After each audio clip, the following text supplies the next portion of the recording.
Kayimbi akufi et kolega mikolomi balé. Le vieux Lukaku Léon, qui directeur na contre-espionnage Janer. J'espère que vous avez déjà niveau dimension ni nazalaki na côté tali marambo service à intelligence. C'est que Kayimbi faut ba que non il était la clé ya marambo tali service ya renseignement côté militaire. Donc azaki na ba information oyo to ko tirer ya malamu à travers Mutuana mais maintenant il est mort. To éviter to sérieux information. Alors le monsieur Delphin soko talibi ozongi en arrière, il fut l'un des proches de l'homme de Kingakati on a bengaka Ayatollah depuis la nuit des temps. Bazala na ye depuis na maki ti bakoma na elelo. Bako sabiso te bandeko na nga ba taliba soi-disant na bandeko na biso o bakomi bazayirwa lelo yo il faut ba yeba yango ke o toujours vivre lelo ceux qui to sala kaka na ignorance to sala ngo boy il y aura un bon jour to la muka to kuti mboko to se bati par où commencer et par où aller lelo to na crise moko parce que accession il y a Félix na pouvoir ils a déjà douté. Et ceux qui bon côté, aïe que ça la mariage moko boy, oh ça mariage moko bango moko même au sein aïe des pièces parce que ben mariage à contre nature, oui. Mutualité, misunga, yo moko misunga. Donc quand tu mutulinga la déjà que yo moko misunga. Nga déjà na sa dewe, na la sabre, na ko ke na Turquie, Suède. Nga na Suède maman, na sa le fond na comme la dina belle, ka ponga na si na sa dewe. La pétrolière Grâce Mandela.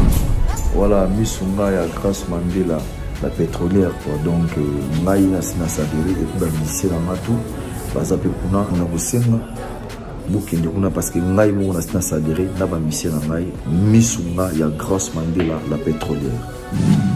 Missunga ezali mutuelle na biso ya santé. Ngai moko na ba ministère na nga toza déjà na katia Missunga ko pesa yo soin en cas de problème na mboka so pe sengi bi malibanda et bi mission kaka Missunga ya mama Grâce Mandela. Allô ngaya wa santé eza Missunga ah hey okatelinga lingala pona santé mwana mon fils pour ma santé Missunga ah okatelinga lingala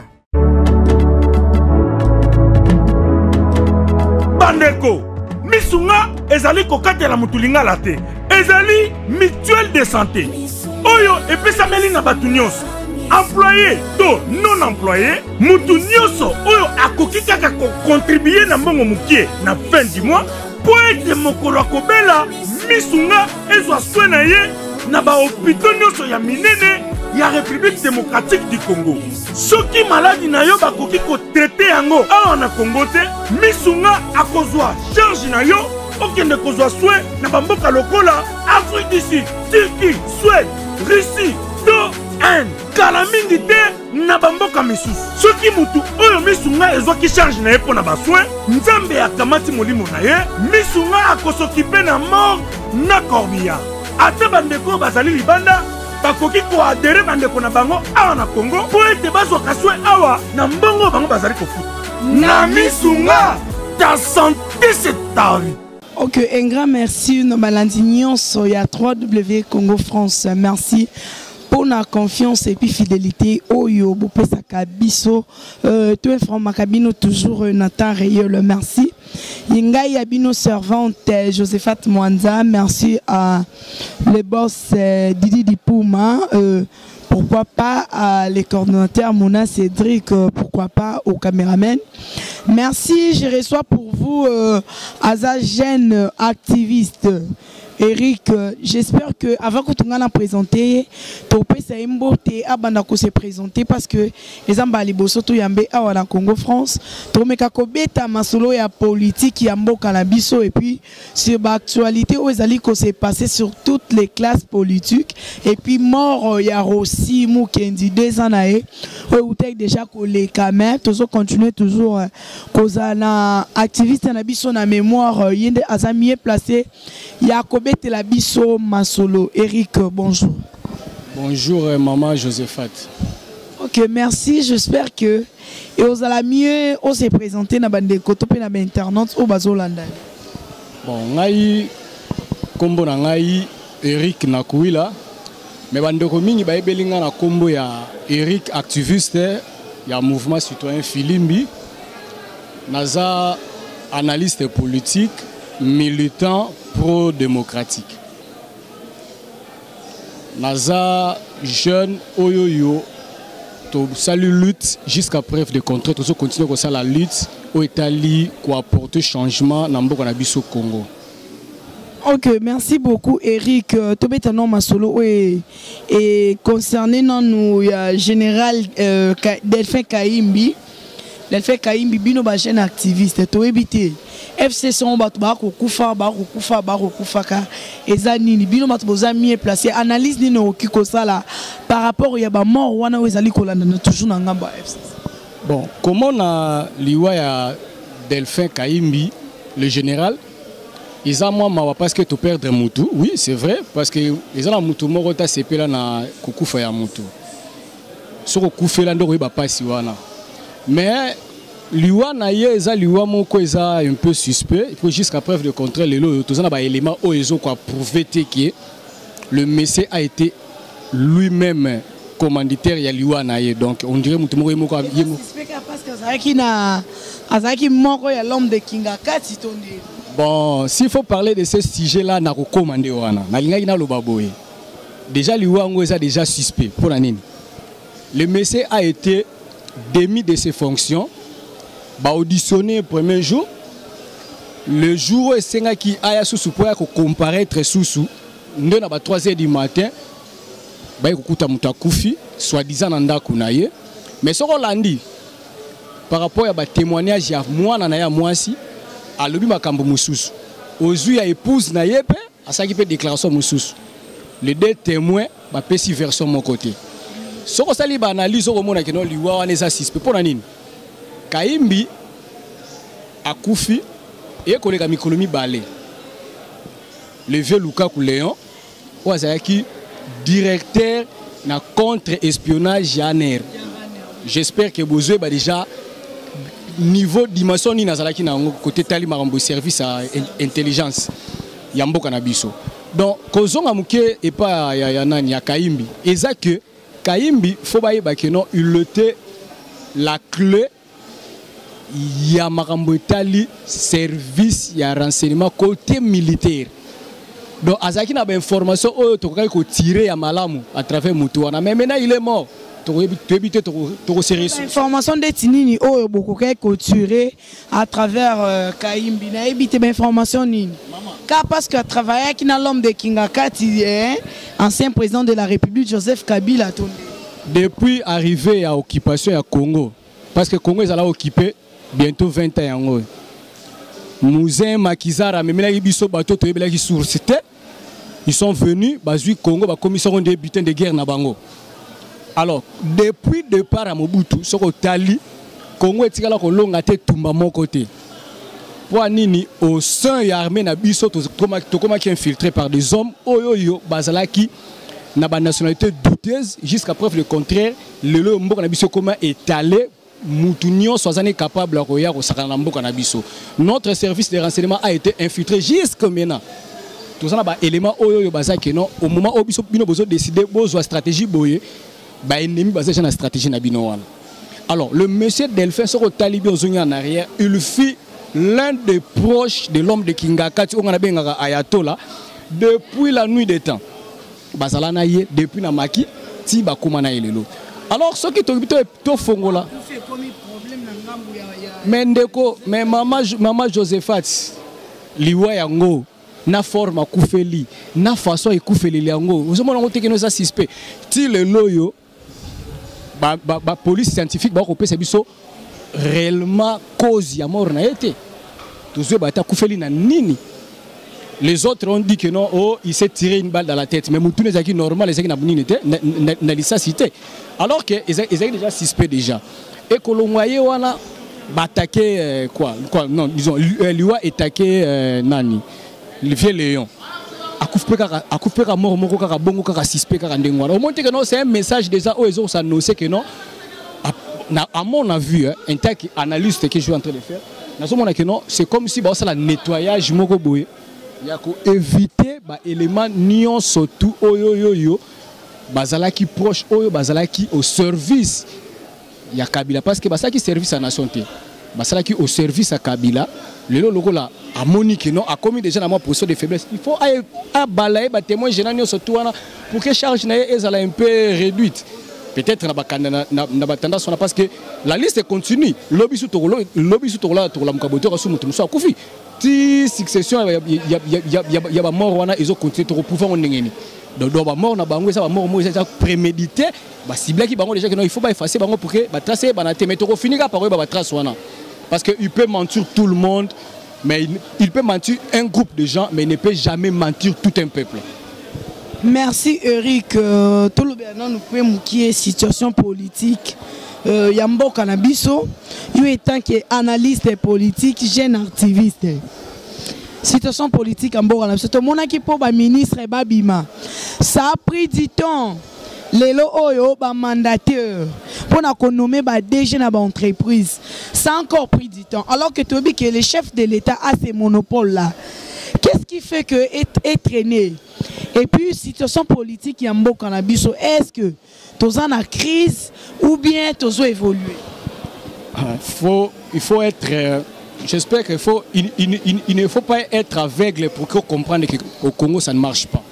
Ou peut-être aux à la sourd pour comprendre que nous, au Congo, nous avons besoin de soit nous avons s'il faut être tout droit au but, Congo est une crise politique. Il y a une bako sabiso te bandeko nanga ba taliban soi-disant na bandeko na biso o bakomba zairwa lelo yo il faut ba yeba yango ke o toujours vivre lelo ceux qui to kosala kaka na ignorance to sala ngo boy il y aura un bon jour to lamuka to kuti mboko to se bati par où commencer et par où aller lelo to na crise moko parce que accession il y a Félix na pouvoir ils ont déjà douté et ceux qui bongote aïe que ça la mariage moko boy o eza mariage moko bango moko même au sein de PS parce que bengo mariage à contre nature oui pour la nini eza lokola ngai na bali mais avant que de libala ngo na bi que moi si on a zalakane déjà ndumba zalakane ya mibali belé mais du moins accepter kana que ndeko bala ye poka kana batu ba mona que non na balaki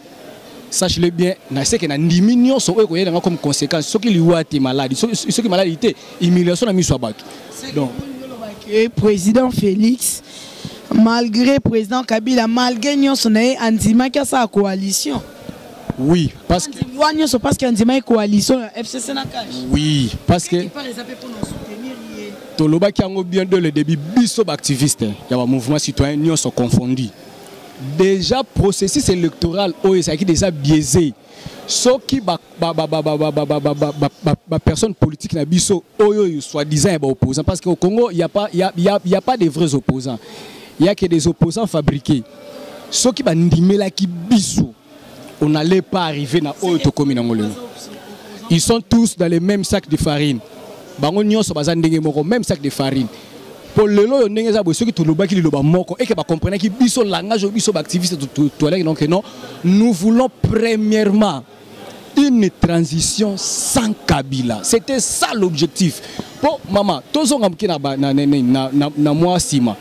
Comment se fait-il organiser l'élection ngako dictateur na boy kotika kitsa bokonzi et année là c'était la communauté fona organiser l'élection ça va aussi ba mbongo ba moyeno to mona kiango ba aventure bonne eleka kia ba tumba bani na seni mabe ba sala boy mabe elongwe wane comme même tina ko longola ba kanda mususu Moïse a été écarté Bemba n'en parlons même pas et les autres là ba komaki yemoko apone ki ba adversaire n'est pas ni pour à mettre dauphin na et heureusement que les loyo si photos à la tout droit ce n'est pas les Congolais qui ont fait que Kabila tika pouvoir. Ce sont ses alliés occidentaux de Moutoubaché pression wana. Il y a encore comme la position wana. Eux comme alelo que non. Bazundunda biteku teku na fumba balambi nzungu moko. et bazolo bango nini ba benga nini non ils a changement té ils a changement à ta mukolo moko te pe ko vous appelle changement te pour vrai changement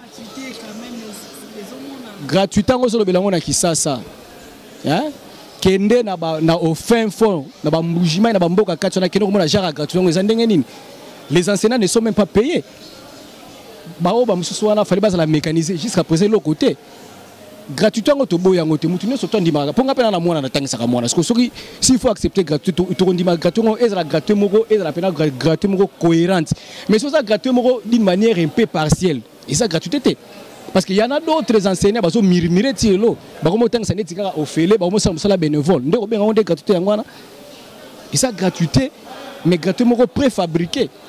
Parce qu'il faudrait que gratuitement et la peine gratuite non au moni bana peine que non bazotanga les enseignants sont mieux payés.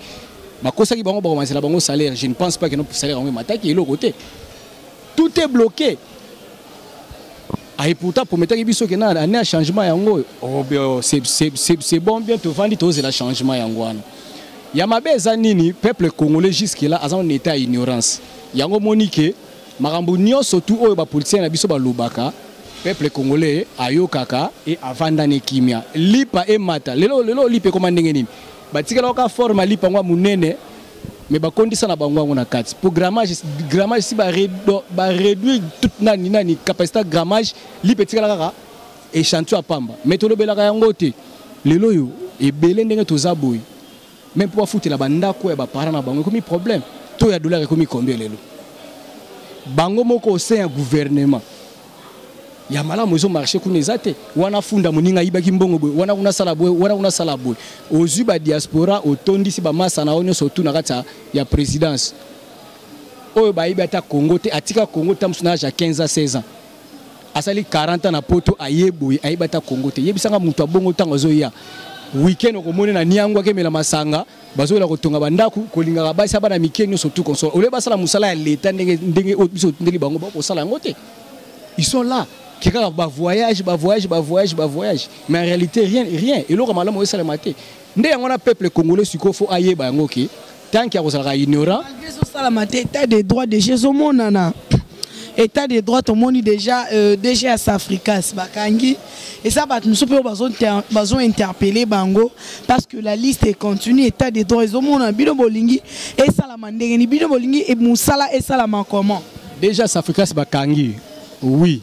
Bakanaki déjà s'africas mais pendant qu'on a déjà s'africas bazo ngana en arrière ko kana no muto ayibaki 15 millions à 0 mètre no awa immeuble zo tongama awati yebisanga mwasi ya Vital Caméra za nani po atonga babiloka ne on mbongo na zula ngo wapi à 0 mètre na biso awa immeuble zo telema wana etelemi peka wana te kene na niango des immeubles jumelés izo tongama wana mais ça sombi peut-être ça qui n'a pas mamna yé ndeni ni kabino somta sombi bokomi ko tamis non bon l'état 15 millions eza mbongo na biso ndeti ngabo na ozela pe pourcentage na nga 15 millions poza mbongo na biso ba congolais ba yibi mbongo wana ba benga rétro commission so ni pete liboso a TV yetandwa munene ngona ba journaliste international so ba no eza neti moi cop rétro commission au favoriser cop eza ki muyibi so na biso que non ça la cop non ça la eloko moko bo o eza réellement fiable te au vie à bateau déjà qui mouyibi maintenant quand quelqu'un déjà a uné déjà courage à la rétro commission ils a net moi cop allez un peu comprendre donc le lot aussi il faut parler état de droit il faut tout le monde à justice c'est la neutre le lot faut tout le monde à justice à la neutre que les intouchables base à la sous-souté donc état de droit au yibi 500 francs bakangiyo au sali de détournement bakangiyo yu mayiba 200 millions azawapi azotambola na za libre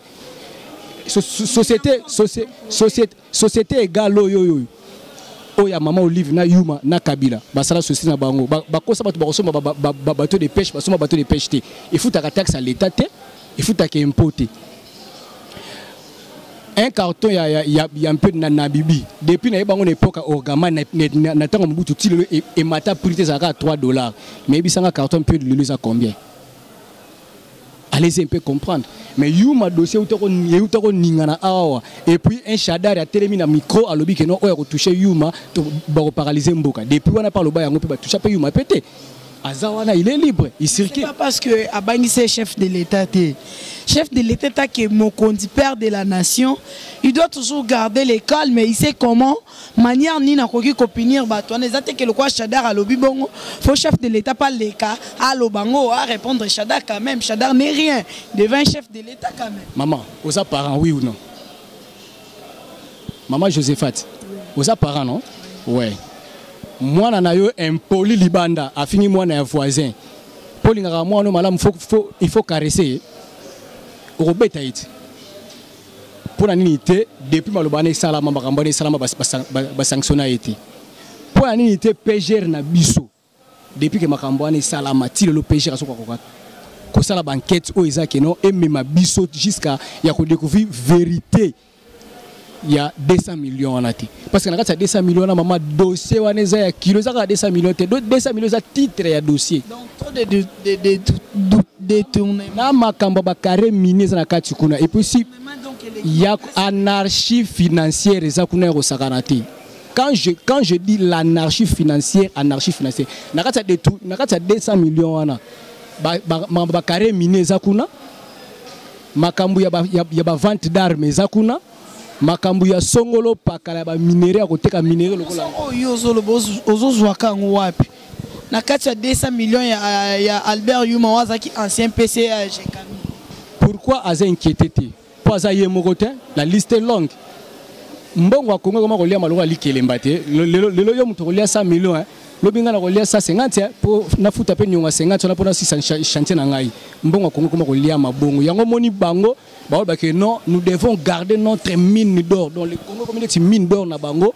Oh bango baza na capacité ya ko exploiter peuple azo souffrir. Non les peuples d'abord, mais c'est le ventre d'abord et nos familles d'abord. Il y a un toujours palpé, il y a un le Eric, tu es un homme en solaire aussi, parce que aux amants, il y a des jeunes activistes. Oyo oyebi un peu histoire ya Rossi Mukenzi. Rossi Mukenzi tout le monde a qui les 2 ans et mais c'est Salamaki. Mais à notre grande surprise, tout le monde est politicien. Oyo bayakate tant Rossi Mukenzi a koufaki ba obazaki koya non. Jeune activiste, je suis opposant ba politicien entre autres bayakite. Ezaki kaka rempli na ba journaliste, ba médias en ligne et puis na famille à Rossi Mukenzi na bino ba jeune activiste yebi sanganano. Rossi Mukenzi azalaka un politicien to azalaka vraiment nani parce que tant aliwana to monaki ebelé ya ba politicien mais c'est outé ko salama to moni présence ba politicien ngote o bayaka ebelé mais to mona bango te na 200. Maman Joséphat, merci mingi. Ngala lo bango mbala na mbala. Na kotikalaka ko lelo émission oyo bandeko na nga internaute bolanda yango bandeko na nga ya poto ya mokili momba o bazolanda nga le jour où on a la veste devant un politicien ou devant soit na primature ou na kati etando ya ba ventire ou ya assemblée nationale ce jour là bokatanga ta mutu pona nini lelo yo Rossi kombone tangamaki.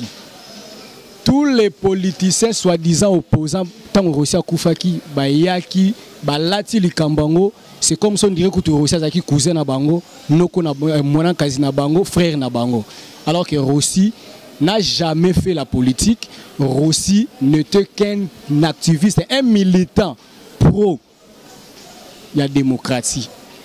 Rossi a Koufi a Tangisi Makila parce qu'il promettait à chaque fois la publication sur la lire aussi, il visait que s'il faut Akoufa akaka pona ko défendre le Congo. Rossi a dit soda ndenge Mamadou Ndala Koufi, ndenge ndeko nanga ba liki ba tumba bango vivant, ndenge petite sœur na biso Bester beta bango bala bout portant, ndenge ngayo na raté ba kokufa ba komeko lukanga lokola soki ndenge ni ba chefé, ndenge pe un jour peut-être amsunga pe na kokufa pona ko lobaka vérité. Le problème est que Zaki Boy, Rossi Chimanga, activiste de son état, Azaki passionné, il y a quoi porter changement d'une manière à mémango na éveil patriotique, il y a éveil de conscience patriotique. Tant que Koufa, Akoufa qui na moment où Ezaki, bandeko na biso opposition, ba comment qui affaibli pour tous à la claire et nette. Opposition comment qui affaibli, bazaki na force bah il faut recourir na biso activiste to aider bango topesi bango force à travers la manifestation CLC aux manifestation ya biso activistes y compris l'église catholique moyena branche à CLC nde et kopesa bango sous moi souffle ba meka ko lobaka ba meka ko tchaka parce que le monsieur l'homme en question a ça bloqué bango sur tous les plans pour ayeba que non ce sont des aventuriers et pas na bango soko tchembongo anje ko sombano ba politiciens nyonso ya Congo ko sombano bango ils en ont bongo c'est connu. Rossi est mort comment? Rossi est mort par assassinat aux acquis prémédité par un Nazotanga, par un Delphin Kaimbi, deux Delphin Kaimbi général à l'andir aussi te kuna zape Rossi obete makofi pour Rossi qui maître champion y Afrique a même biso deux médailles na jiu-jitsu. Deux Karini Lokezo, une fille là Oyoyo a exécuté une mission yana. Pourquoi Rossi est mort? Rossi est mort parce que a paralysé qui peut attaquer le régime en question. Mais quand il est mort Rossi a où tapé na peut perdre et on a bisogno tout ebi. Rossi a l'un de maître na 4 ça peut perdre. Pourquoi pas les lobolobela ngoti bokoma ka côté la ba côté mabe parce que Rossi a zo qui balle. To boité ça là qui manifestation. Et ça qui pour na ko revendiquer pour na alternance. Mais les lo est comme un problème pourquoi? Et ça qui na tanini Rossi a zalaka mettre à PPRD. Ça date. Tant que soit conscience à mon que non oh et là on a ça les amabé. Et ça là le mukuna ndinga bongo ni mutema soit disant ndinga bongo ni makanisi mukuna non. A bongo ni makanisité. Alongwe quoi muta FCC les là comme ko non éveil de cause. Akasité azalaki oui azalaki po liaki abandoko lia mbongo na bango lelo siko yemoko amoni ke noko lia mbongo ngo adoko lia mabe wana eza mabe a chanzete akomi ono foko sala boye campagne de éveil de conscience boye boye ndenge pe Rossi azalaki Rossi tanga amoni ke no nzela ona lola ndeza mabe conscience yeye abino il faut na défendre mboka nanga batu ba kokufa na beni butu moyi mama lelo ndenge tozaka ka boye ndenge tozaboye lelo ba mort ezali. So quand on a page na tu comme ba 13h 14h na zo vraie information na zo relayer na toile lelo na zo relayer lelo na toile na ngai nombre de morts si faut même na tangana ba komba ba kufi parce que ngana zo vraie information na source j'ai des correspondants bazana Beni aux environs de Beni ba pesa nga ba information j'ai même des photos ya bateau yo ba kufi ndenge Rossi amoneke no ah bande on a biso ba kufa non en tout cas il faut tout louba parce que garder silence na mabe yopo komi coupable abandi ko dénoncer mabeti lokola ba moneke no muto aliro azo kenango esa mabe azo dénoncer biso il faut ba bomaye. Entre temps il y avait toute une liste à 419 noms d'activistes oh il a fallu ba bomaye biso mon nom figure dans la liste na kenda même tina centre quartier na Monisco na tanga na loba ba komba bato o to zaki ciblé. Communiquer on appelle les capés Azado a publié qu'à communiquer on était dans le besoin bah achever biso né au monique non bah bandi ko exécuter mon après mort aussi successeur ba mort ezalaki ya bandi ko na biso ba activiste Lick a été brûlé vif et les autres là alors que ces jours là ceux qui ngai pe na kutamaka na lieu wana ngenge pe na zala pété parce que la dame là Karine Otangi Kombo wana a visa ka pe ngai to sala ne pe be chance de parole. Le premier jour à marche à CLC, na Saint-Benoît, ngane tout ça la chance de parole. A kebisa ngai. Na bisi a osala ngai le côté parce que ngai ndenga so monanga bonaza mutoyo oyoyo babenga kan tout mois. Donc a mata kita biso to memaye na justice parce que la justice doit faire son travail. Atale ba couvrir pas bata FCC parce que arandaki bango service arandaki bango tâche ezaki ya malamu ya koboma activiste le Rossi mais biso to memaye na justice cette dame là va payer parce que le sang de Rossi crie encore à la justice.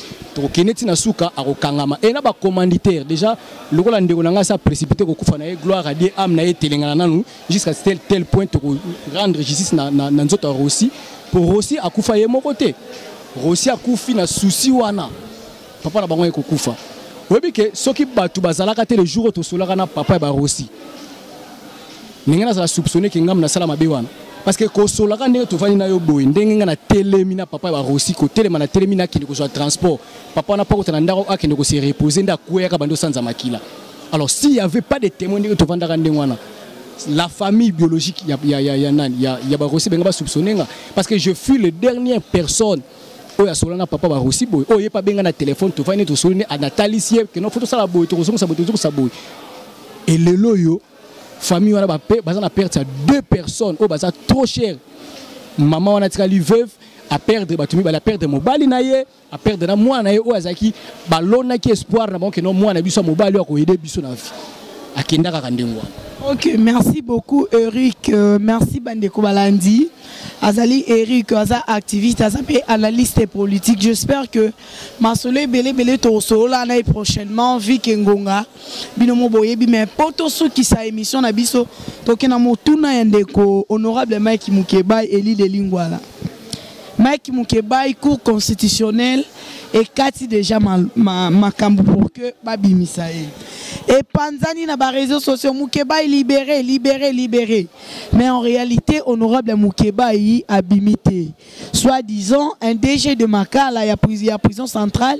Azal le roi moi ko bloqué dossier non a signé non a payé sa validité.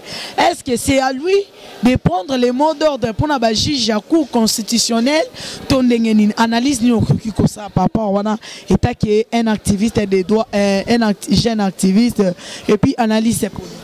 Dossier Mukeba est un dossier très compliqué à libosser zanine.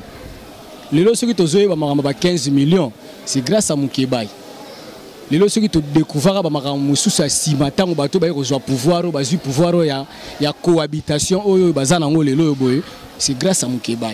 1. Le président de la République M. Félix Tshisekedi Antoine, il faut azala mutoyo l'homme de parole. Il y a libosé zanine parce que depuis abandon promettre biso. S'il faut attendre la promesse à Pessibiso, tu as 412, 412 ou 413 promesses. Et sur les 400 quelque chose de promesses à Pessibiso sera réalisé en commettant à 4 traités. Il nous a promis état des droits. Mais qu'il assume maintenant ses responsabilités en tant que garant de la nation, père de la nation. Mukeba a traîné dans la prison. À ça qui mouti fini. Le dossier à Mukeba est bandi Moussika. Et Moutaza pena au four au moula dossier à Mukeba c'est Vital Kamere. Quelque part Mukeba pas à la maîtrisité parce que ma vidéo est tambola qui quelque part mais quand même. Bon et l'Europe a reproché à rappeler ya nangai wana pe grand frère nangai za yangwana. Mais il y a encore un niveau que Mukeba a pourri sa Mukeba. Mais tout ça la titre phare. L'homme oyaza vraiment na buzz ezan Mukeba parce que ce que Mukeba ya kangamaki c'est par rapport après avoir relayé l'information où Yazalaki Nangwana a bimisa la toile né yango même Mukeba na prison et même pas Merlin pe na prison. Merlin Nzambali Mbisanga na promettait qu'il na kotala ye na kozwa peta na kotala ye ngana kindaka nga na kenda kotala ba firmer yanga mbie les autres là na ba risque na nga nyonso tu wana bazo lukanga ba kanganga mais na kena prison makala pona kotala bandeko na ngana parce que ce sont des combattants oyoyo ba obundela Congo biso combat to sala ngo libanda te. C'est ici il faut te déclencher et là on va bengi révolution fait dans Congo parce que Kinshasa a battu en opposition so a to fongoli cléwana révolution moko ekozala spontanée et libérer mboka oyo lelo ndenge toza boye Mukeba wana qu'il pleuve qu'il neige a fini par kobima yemo rebeke ba okangaye il savait très bien parce que c'est un vaillant aye ndenge ngape na zalaka ngape ne ba un jour ba okanganga susu ils ont baliboso ba kanganga te nga ba kanganga déjà 4 fois non ils ont baliboso ba kanganga te na c'est la 5e fois ce qui ba quoi azao déjà ko tout déjà lokola déjà ba déjà ko tika ba plainte pour naye azane calme ngape aromona nga susu po atika biso mutakala ngana atika la pe mutakala na aner j'ai été humilié na aner torturé kuna mais Mukeba abanga te il finira par sortir parce que Vital Kamere en tant que DIRCAP problème est en côté est-ce que avant nous ba privatiser salaire wana abande ko liete na ndako naye abande ko liete Mukeba a quoi victime parce qu'il a dénoncé biloko qui vrai. Aye ko zo ndeko na biso ba preuve ndeko na biso ndenga sala magui na assemblée provinciale. Président na biso wa pasteur. En tout cas ba pasteur mboko ba osikisanga ye.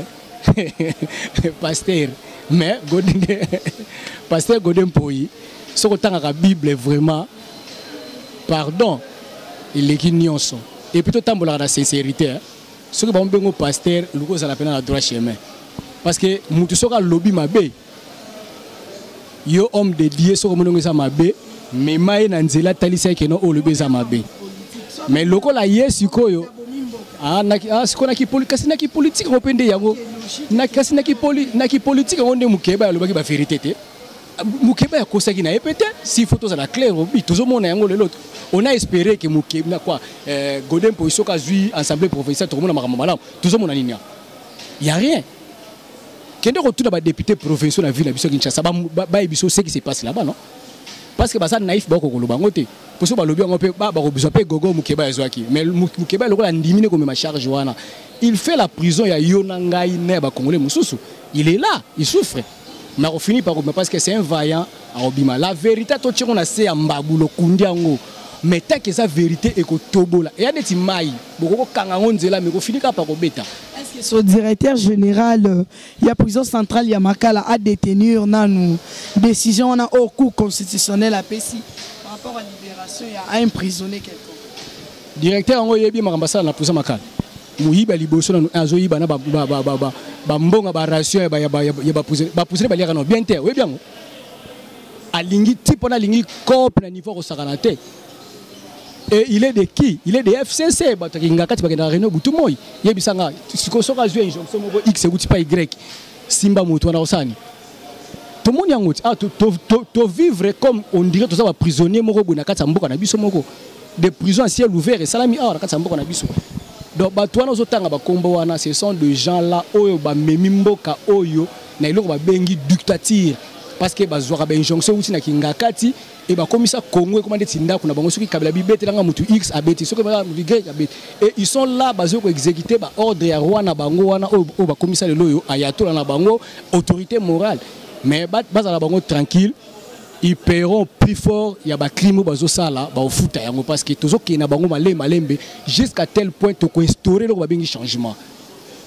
Merci beaucoup Eric, merci la bande de nyonso oyo bolandi biso na nzela 3W Congo France, merci. Merci Eric pour na ndengondimi invitation na biso et puis to komi vraiment na suka e masolo la biso Eric. Ilobani okoki koloba na ba diaspora et puis na ilobo tozoka ke ba diaspora ba expliquer bango. To yebi ke yozala makasi na information, yoza makasi na ba investigation. Message no repesa na bande ko balandi biso partout. J'espère que na lati couleur ya drapeau na biso oyo yonga na botamela. Bande na biso diaspora nous sommes prêts à nyonso s'il faut que sauver mboka oyo. Ce qui génération oyo to raté que sauver Congo. Bana ya bana biso bako vivre en esclave. Na répéter yango. Ce qui génération oyo to raté que sauver Congo. Bana ya bana biso bako vivre en esclave. Pona nini? Lelo il y a un complot salami entre la communauté internationale na ba congolais au baza ben inconscient et pas na bango intérêt zande mbongo pour baler sama bumu na bango ba nuire Congo davantage pour que Congo un jour ba ko kata yango biteni. Alors na ce qui s'est passé na mambuteli ba diaspora longoni na bino parce que bitumba obino bozo bundela kuna eza bitumba moko eza malamu mais non quoi annuler ba concert eza façon te tout le monde Mandela bundaki bituma moko zaki pacifique tant amone simbita salaki asaki recours aux armes. C'est ce qui s'est passé pendant bango parce que avant pas comme on a principe ya annuler concert wana ya kotumba.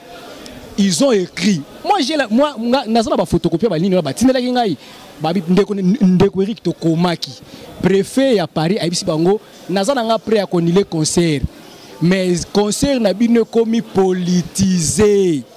Maman ozondanga concert a fallu comme qui politisé.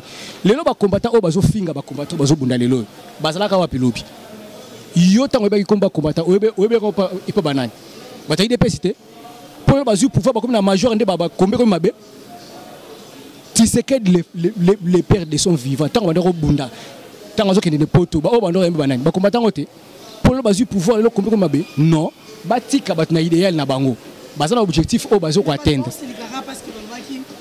Combattant bango balobaki que combat na bango ici la soki kaka alternance c'est ça mais puis na quatre alternance il faut Kabila kende.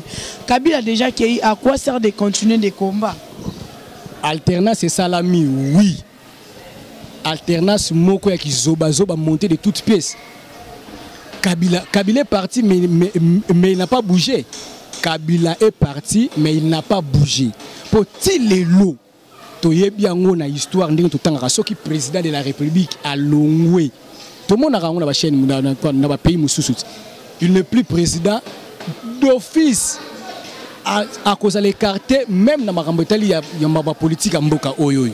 S'il faut qu'on recourir, qu'on ne ressource pas na ye Mambotali ndengeni na tambusa Mboka, il faut ça m'a dit de manière il y a des robots mais le lo biso le lo yo au Vandara boy Kabila forever au Vandara boy autorité combat Kabila tanga makondike lipondira zaka tilelo et ce tali ingérence na ye yango continuité nango so salema lelo bato AFC so bazawana lelo oyo bazo ngaka bakabola Congo po Congo zo kabama lokola gâteau lundi passé ba mas bandiko so bazaki na action wana yako zo ba entreprise ya l'état ba ko politiser en côté non mais lelo où en sommes nous ils ont politisé parce que même quand tu prends au kabola ba mandataire ils ont créé mbilinga wana kuna zuna gauche wana kuna zuna droite wana kuna kena nini oyo boy parce que batu wana lokola ba mesana kaka koyiba kolia balingi basala kaka na kacha sena koyiba kawana na kolia kawana ndé yango des opposés problème pour nini parce que un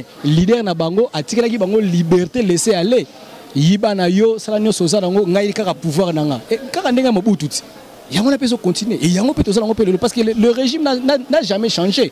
Ce sont quelques-unes des têtes on débat changer mais le régime ezaka yango wana. Alors il faut maintenant éradiquer cette sale classe politique on doit effacer yango nanu mais to effacer ngo ndenge nini ya kozela ba politicien na biso te c'est à nous maintenant le peuple tous soit conscience to boni seule place où tu peux recourir pour que tu botu la pouvoir na biso au peuple to la rango ezaka balabala ntako sauter maman moni balabalo et quoi ça ba dictateur nyonso mokili to défier ba na balabala ce qui congolais comprendre le ko wana te 30 kolekela congolais bongo 40 kolekela congolais bongo 50 kolekela congolais bongo lelo yo s'il faut compter indépendance na biso depuis besoin indépendance mboko ils ont évolué toujours tourner la routine pour parce que nous-mêmes peuple tous en ignorance basa la ndenge ba moni ba kolemba na bango mobutu pa lemba ka peka ndengona mais pour mobutu alembeza ki lelo te on a vécu 32 ans. OK, merci beaucoup, merci Eric. Salutations aux Sanango qui ont passé quelques personnes et puis tout passer rapide. Bon, s'il faut que saluer Batou, c'est que tu là la liste est tellement longue. Mais na saluer tous mes frères et mes sœurs au la diaspora, bambote na bango. Ba oyo ba kolinga ba contacter ngai ta mususu na makambo mususu ekoyaka na zawana soki ba lookinga na Facebook ba komona ngai soki ba lookinga pe na page na ngai ba komona nga et soki komika Eric na kuwila d'office na kobima wana akoko tanganga akoko landanga à temps réel ba oyo ba ko sepela pe ba landa ngai ba zwanga d'une manière inbox ata na WhatsApp numéro n'engeza plus 243 99 290 18 66. Tu vas sangisa mayele, tu vas partager na bino ozo bunda libanda biso to na kati. Biso bata kati koto combat na biso eza combat moko eza très délicat avec ba multiples risques. Imagine-toi, c'est depuis 2009 ngana banda combat oyoyo. Je suis parmi ba premiers jeunes activistes na web activisme. To bandaki lit oyo wana kutu bambande comme si bazala kité lelo lit oyo boti ba branche belé et to continuer la lit oyo basunga biso à travers ba prière na bango pour lelo nga za mutu bakana nga butu mo lelo pe na ko pe ko zala pété lobby na ko pe ko zala té bato baza oyo ba moni que no baza na idéal wana même moral na ngai ba ko pe ko achever pe komba parce que le rosa kufa ki mais lelo les autres aussi bazali Esther Kampanga la kufa ba Esther mususu tozomona bango baza ndenge mo pena leak donc bandeko na biso poto bandeko na biso pe kisasa oyo nyonso tout ya monde ba oyo ba ko sepela ko continuer na combat oyo ba lembate lutte ezalaka pour toute une vie combat faut continuer jusqu'à preuve de contraire to limiter combat au cas mukolo to mona que non mboka oyo eza libéré na maboko occupation. OK, merci beaucoup bandeko Malandi, j'espère que Bolandi avec attention Makasi, merci. Ceux qui vous en posent, il y a des questions, des suggestions. ba numéro na biso et aux alawana affiché. Il faut toujours appeler. S'il faut qu'on reproche tout mambo mususu otobosanaki, il faut toujours nous appeler parce que c'est notre devoir de vous informer. Merci à les boss Didi Dipouma, pourquoi pas à Mouna Cédric, les coordonnateurs. Je vois là les caméramans, malgré les noms m'échappent. Merci. Restez toujours branchés sur 3W Congo France. Vous ne serez pas dessus. Cette émission a pris fin pour aujourd'hui. À nous revoir à la prochaine. Bye.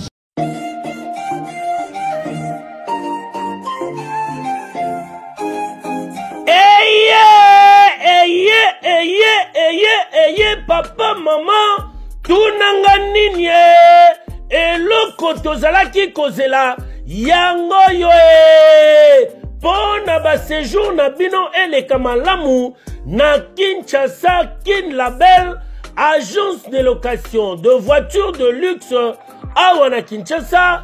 Ba memelu bino bongo Power Buzz Car oyo bazali na équipe na bango professionnel, bazali na disposition na bino Power Buzz Car, location de voiture ya sikape kitoko na prix ya malamu oyo wapi.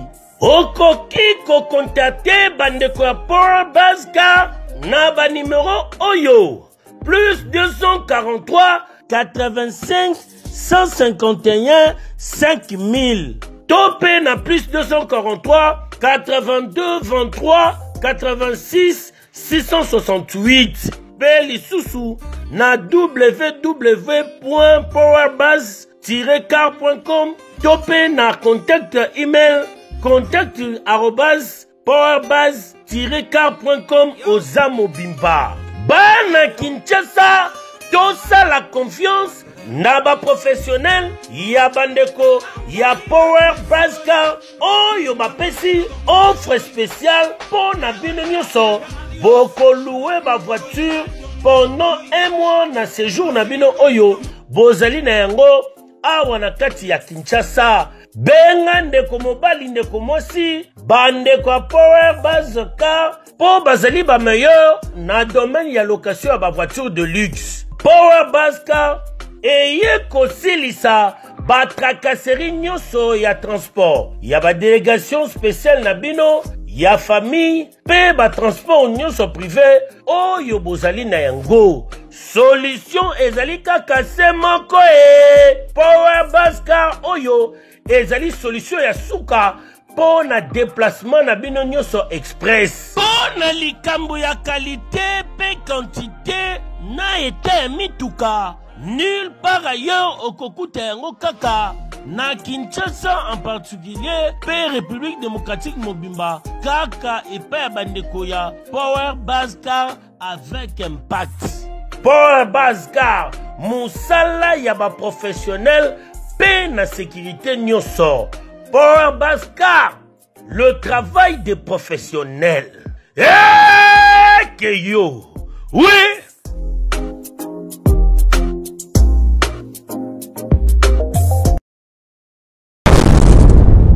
Congo France.